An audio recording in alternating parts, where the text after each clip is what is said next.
नमस्कार दोस्तों, आशा है कि आप स्वस्थ और अच्छे होंगे।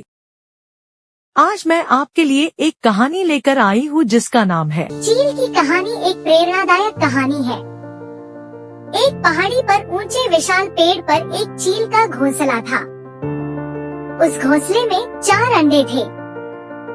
एक दिन बहुत तेज हवा और भयंकर तूफान आया, जिसके कारण घोंसले से एक अंडा गिरकर मुर्गी के खेत में जा गिरा।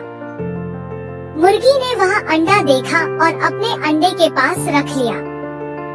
कुछ देर बाद उस अंडे से एक सुंदर चील निकली, लेकिन चील अपने आसपास मुर्गियों के साथ साथ बड़ी होने लगी। वह बाज का बच्चा भी उन्हीं की तरह व्यवहार करता था, उन्हीं की तरह दाना चुगता था और उन्हीं की तरह गुटरगू करता था। वह खुद को मुर्गी समझने लगा। एक दिन उसने एक विशाल बाज को आकाश में उड़ते हुए देखा। बाज उसकी ताकत, उसकी ऊंचाई और उसकी स्वतंत्रता पर मोहित हो गया। उसने अपने दोस्तों से कहा, काश मैं भी उस बाज की तरह उड़ पाता।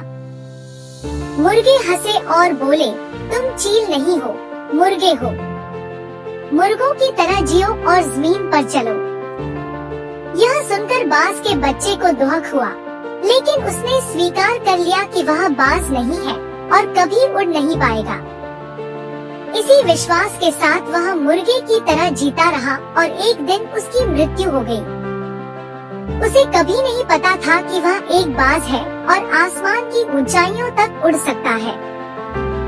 यह कहानी हमें अपने आत्मविश्वास और अपनी क्षमताओं को पहचानने की सीख देती है।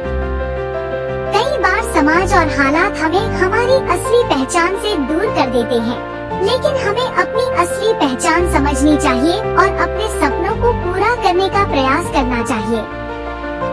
हमारे अंदर भी वह शक्ति और क्षमता है जो बुलंदियों को छू सकती है। बस हमें खुद पर विश्वास रखना है। Thanks for watching. Please subscribe.